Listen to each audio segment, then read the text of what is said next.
The parking lot behind the precinct smelled like burnt coffee and cheap cologne, the kind rookies wear when they think it makes them look sharp. Danny Cole leaned against his cruiser, arms crossed, grinning at nothing in particular, because that's what you did when you were 24 and still had that new badge shine on you. He watched Officer Renata Voss pull out of her spot the way she always did, slow, careful, like she was easing a boat off a dock instead of driving a Crown Victoria. He nudged the rookie next to him. "Look at Grandma go," he said, loud enough for 2 or 3 others to hear. They laughed. Somebody added, "She's gonna get somebody killed driving like that." And somebody else said, "Nah, she's just saving gas, she's got a pension to think about." The laughter rolled through the lot easy, the kind of laughter that costs nothing to the people saying it and everything to the person it's aimed at. Renata heard it. Anybody would have heard it.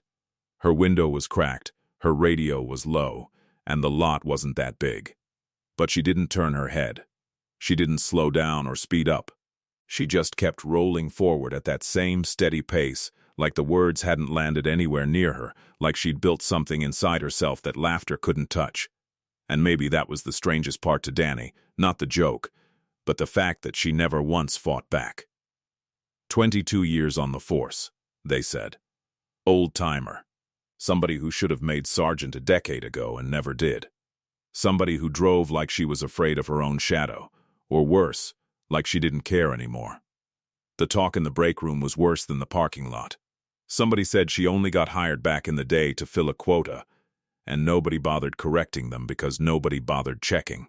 Somebody said she'd never fired her weapon once in over 2 decades, said it like it was a mark of shame instead of a mark of something else entirely. Danny ate it up, because that's what you do when you're new and you want to belong. You laugh at the jokes that are already there waiting for you. You don't ask where they came from. But something nagged at him. Small, at first. The kind of thing you can ignore for a week, maybe 2. It was the way none of the older guys ever joined in.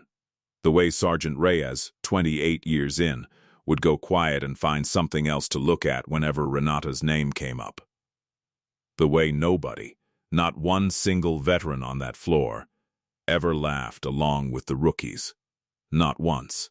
So one evening, after shift, Danny caught Reyes alone by the lockers and asked him straight out, "Why does nobody ever say anything to her? Why do the new guys get away with calling her grandma to her face and you all just look the other way?" He expected a shrug. He expected some tired line about picking your battles. Instead, Reyes went still. The kind of still that makes a room feel smaller. And he looked at Danny for a long moment before he answered. He said only 4 words. "You'll find out, kid." And then he walked out, and left Danny standing there in the quiet of the locker room, the laughter from the parking lot suddenly not feeling as funny as it had that morning. Danny told himself he'd let it go. He told himself that for about 3 days. And then he found himself standing in front of the front desk sergeant, an older woman named Patricia who'd seen every rookie come through those doors since the 90s, asking her, casual as he could manage, what she knew about Officer Voss. Patricia didn't even look up from her paperwork. She said, "You want to know about Renata? You should ask Renata." And something in the way she said it told him that wasn't really an answer. It was a door closing. He tried the union rep next, a heavy-set man named Ostrowski, who liked to talk, who usually never ran out of things to say about anybody on the force. But when Danny brought up Renata's name, Ostrowski's face did that same thing Reyes's had done in the locker room. That stillness, like a hand had reached into the conversation and turned something off. He said, "That's not a story that's mine to tell," and he walked away before Danny could ask another question. It should have stopped him. Instead, it did the opposite. There's a particular kind of curiosity that grows stronger the more people refuse to feed it, and Danny had that now, gnawing at him quietly through every shift. Through every time he watched Renata ease her cruiser out of the lot at that same unbothered crawl while somebody snickered behind a coffee cup. He started digging through old records on his own time, which wasn't really allowed, but nobody stopped a rookie from looking bored in a records room. Most of what he found was nothing. Routine incident reports, traffic stops, the paper trail of an ordinary career. But then, in a break room drawer nobody had cleaned out in years, wedged behind a stack of expired training manuals, he found a newspaper clipping folded so many times the creases had gone soft and gray. It was dated almost 20 years back. The headline was about a shooting on the East Side. A teenage boy. A foot pursuit. An officer-involved incident that had been, even by the article's own careful wording, controversial. The piece was strange. Vague in a way that felt deliberate, names blacked out or simply missing. Quotes from unnamed sources. A paragraph about community outrage that got cut short like somebody had pulled the thread before it could unravel too far. But one name was there, printed plain as day in a single sentence near the bottom. Officer R. Voss, responding officer at the scene. Danny sat with that clipping longer than he meant to. He started pulling at whatever thread he could find after that, a retired dispatcher who remembered the neighborhood Renata used to patrol back then. A name of a family that used to live 2 blocks from the precinct, whispers about a night that nobody who was there ever really talked about afterward. Piece by piece he built a shape out of the silence, though the shape had no clear edges yet, just the outline of something heavy.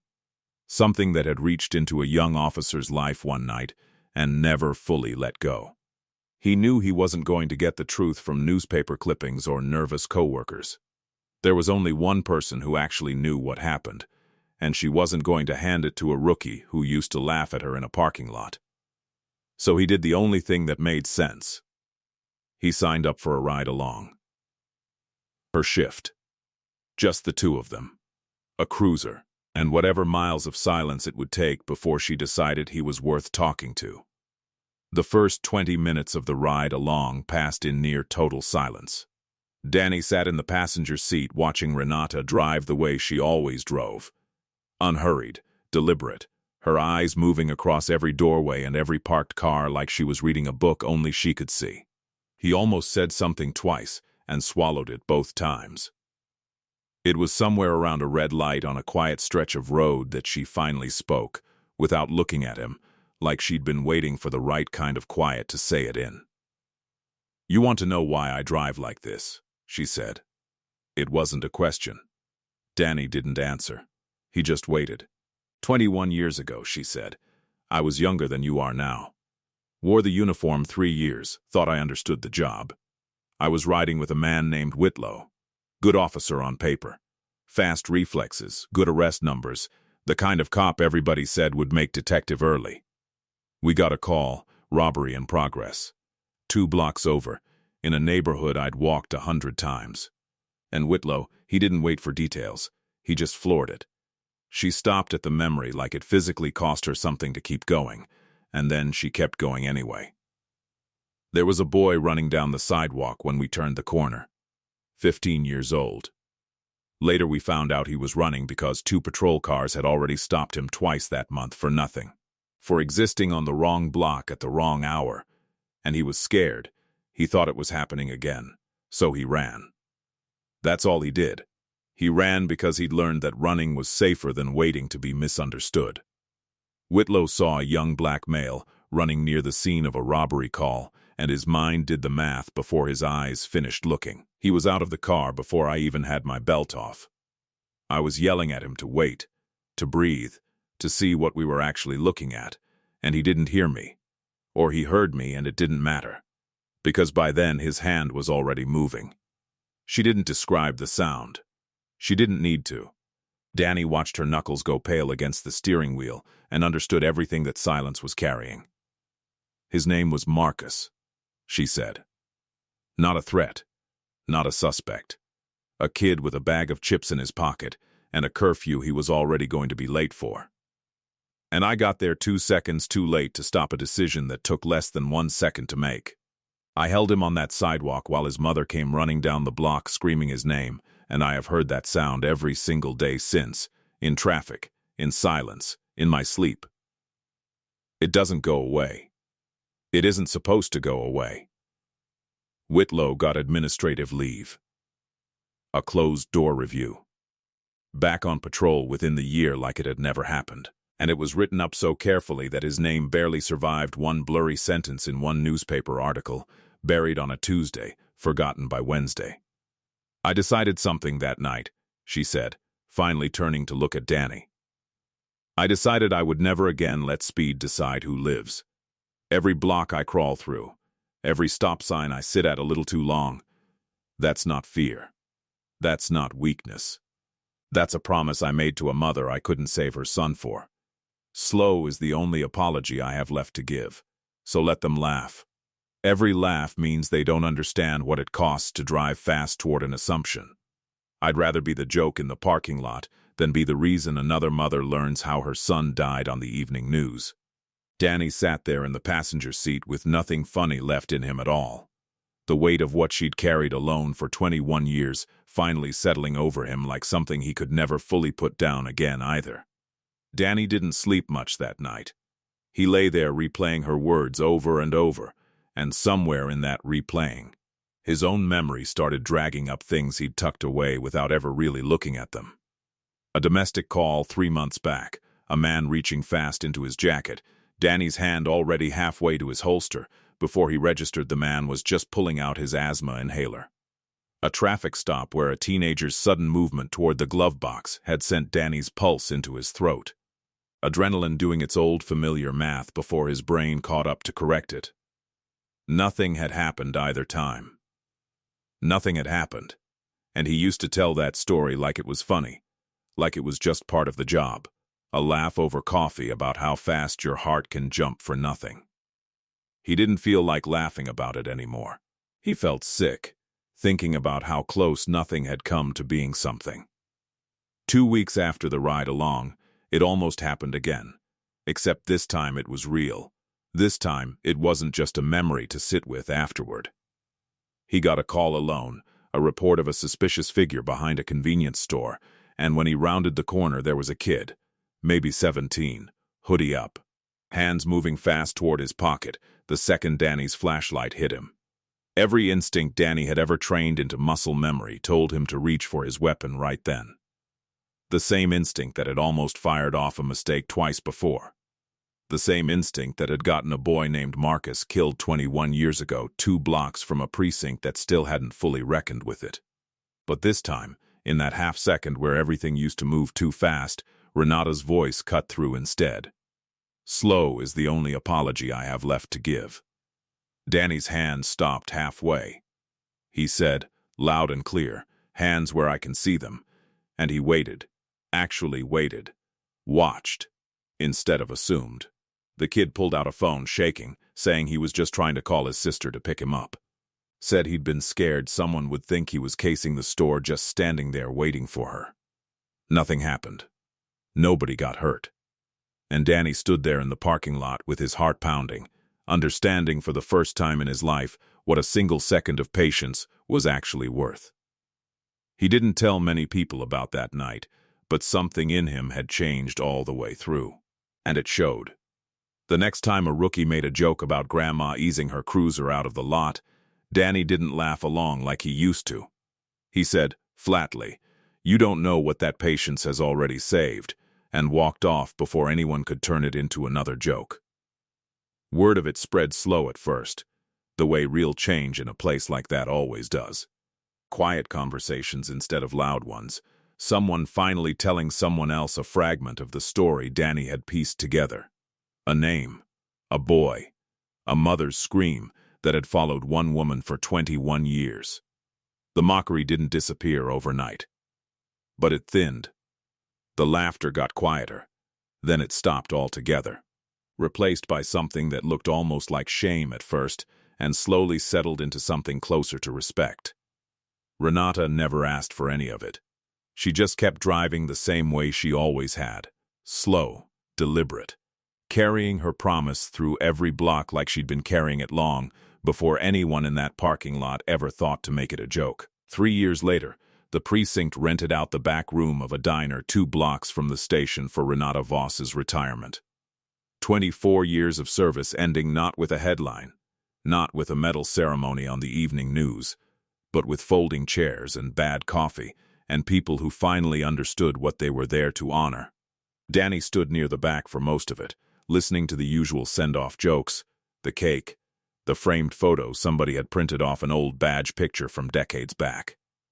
And when it came time for anyone who wanted to say something, Danny surprised even himself by standing up first. He didn't tell it as gossip.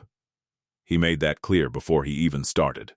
He said, "Most of you knew Renata as the officer who drove slow, the one the new guys used to laugh at in the parking lot, myself included. And I'm not proud of that, but I need you to understand what that slowness actually was."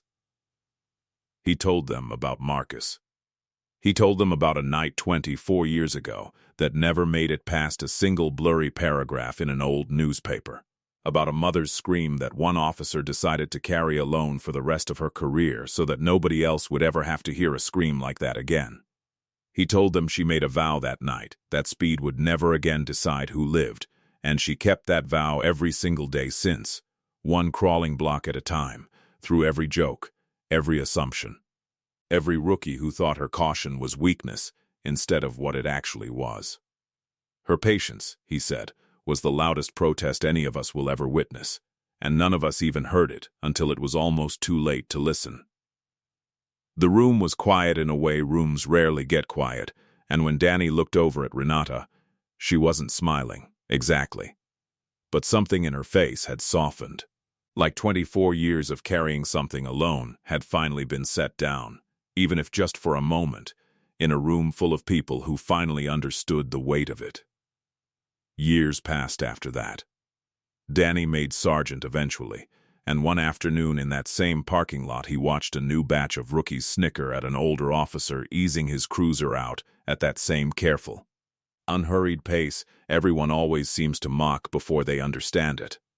One of the rookies laughed loud enough to carry across the lot, called him some tired nickname, and Danny watched an old sergeant standing nearby go still, the same stillness Reyes once wore, and say only 4 quiet words back.